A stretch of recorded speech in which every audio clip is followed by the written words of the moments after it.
Касым-Жомарту Токаеву была представлена информация о социально-экономическом и инфраструктурном развитии Казахстана. Президенту доложили о строительстве социальных объектов, проведении газификации, завершении объектов долевого строительства, привлечении инвестиций. Глава государства акцентировал внимание на необходимости увеличения объема строительства социальных объектов, сноса аварийного ветхого жилья и развития жилых массивов. Среди приоритетных задач также названы создание рабочих мест и поддержка молодежи.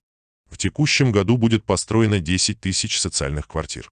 За последние 3 года данный показатель увеличен более чем в 3 раза. В 2022 году будет завершено строительство еще 40 многоквартирных жилых комплексов долгостроев. Кроме того, в 2022 году будет построено не менее 16 школ.